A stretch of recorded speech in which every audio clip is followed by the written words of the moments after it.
Almost everyone I know right now has a gut problem, having diseases starting with A to letter Z. But the most common disease that they have is acidity. Being acidic is not the problem. It's being too acidic that turns into a disease, which we call GERD. So what does this mean? This means that probiotics can be a money printing machine.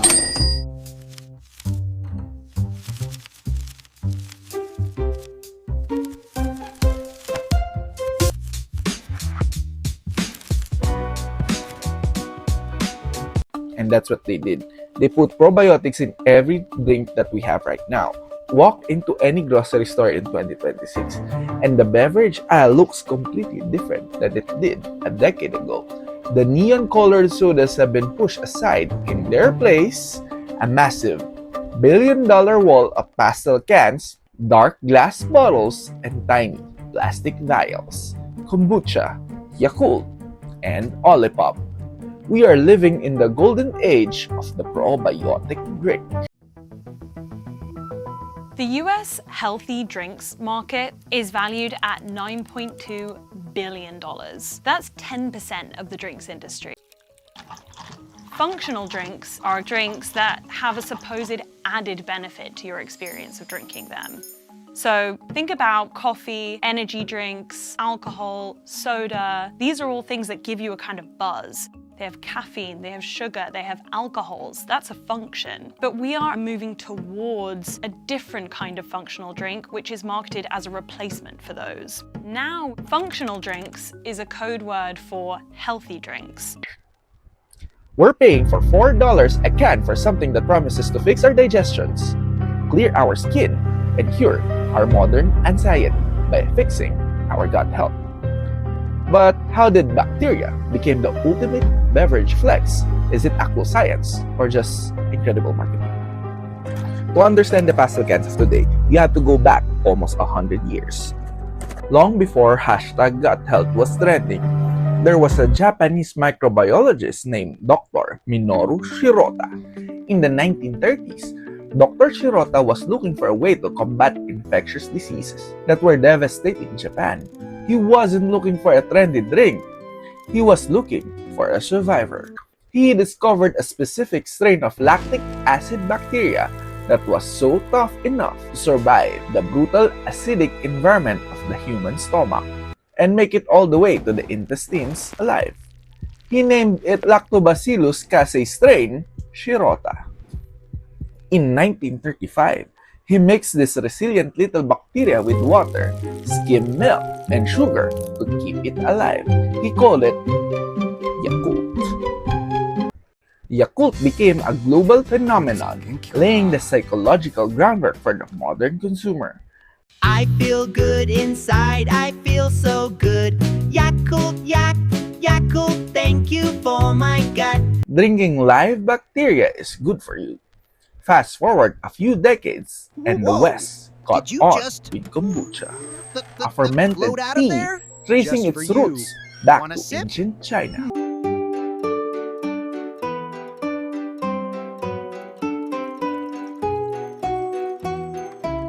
Kombucha brought the concept of live cultures to the modern health food store. But what are these cultures actually doing inside of us? Your gut is essentially a massive microscopic metropolis. It's home to trillions of microorganisms, bacteria, viruses, and fungi, collectively known as your microbiome. When your microbiome is balanced, the good guys keep the bad guys in check. They help break down food, synthesize vitamins, and regulate your immune system.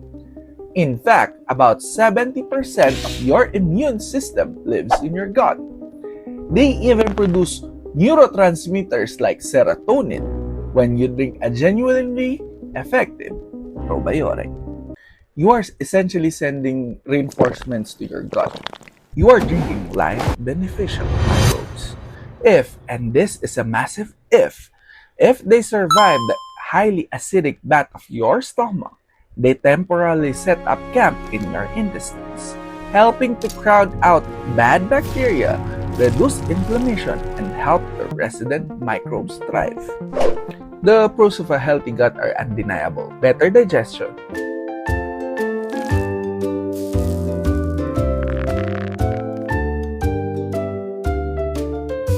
less bloating, a stronger immune system, and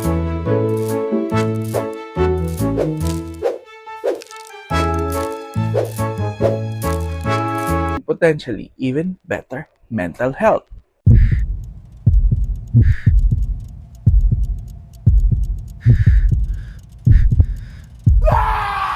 But there's a catch.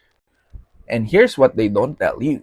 Many probiotics in commercial drinks are incredibly fragile.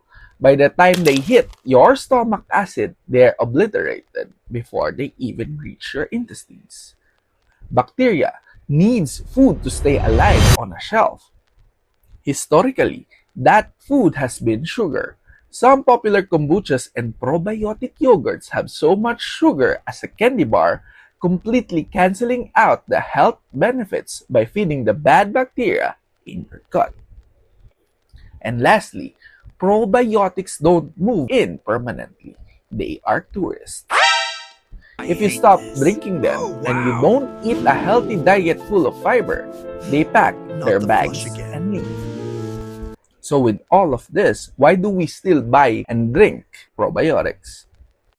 By the early 2020s, beverage conglomerates realized something very important. The word probiotic is a license to print money. Welcome to the era of probiotic washing. Companies realized that if they just slap the word probiotic on a label, they could charge double. They started taking standard heavily processed drinks, dumping in a highly resilient cheap spore-forming bacteria, usually Bacillus coagulans because it survives shelf life, and manufacturing and marketing it as a health elixir. It doesn't matter if the drink has no nutritional value. It doesn't matter if there aren't enough bacteria colony forming units to actually do anything. The healthy halo effect was already established. But then, one company figured out how to hack the system perfectly. Enter Olipop. If Yakult is the wise grandfather and Kombucha is the hippie aunt, Olipop is the cool Gen Z cousin who majored in marketing. So Olipop looked at the landscape and realized two things. First, people were getting tired of the vinegary acquired taste of kombucha. Second, people missed soda. They missed Coke, Dr. Pepper, and Sprite, but they felt guilty drinking them. So Olipop pulled off a masterclass in positioning. They didn't just make a probiotic drink, they made a new American classic. They packaged it in bright retro Wes Anderson-style cans, but scientifically, their genius wasn't just in probiotics, it was in prebiotics. Remember how we said probiotics are like tourists? Well, prebiotics are the food that the good bacteria already living in your gut need to survive. It's mostly plant fiber. Instead of just tossing fragile bacteria in a can, Olipop packed their sodas with up to 9 grams of plant fiber from the things like cassava root and chicory. They essentially created a Trojan horse. It tastes like a nostalgic childhood soda. It has almost zero sugar and it delivers a massive payload of fiber that modern diets desperately lack. They didn't sell the bacteria. They sold the feeling of drinking a soda. Drinking a soda completely guilt-free with the added flex of digestive health.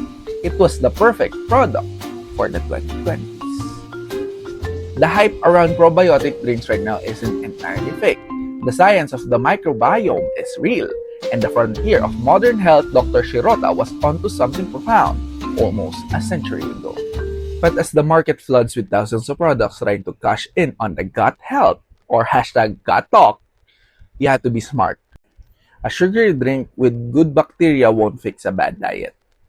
And while a high-fiber soda like Olipop is a fantastic alternative to a high-fructose corn syrup Coke, it's still not a magic bullet. The ultimate probiotic hack? It doesn't come in a pastel can. It comes from eating a diverse range of real whole plants, fermented foods, and fiber But hey, those don't look quite as good as an Instagram story. And you heard that right. Fermented foods. It means kimchi. Kimchi is good for your gut. That's a secret. Thanks for watching. If you want to feed the algorithm's microbiome, hit that like, share, and subscribe.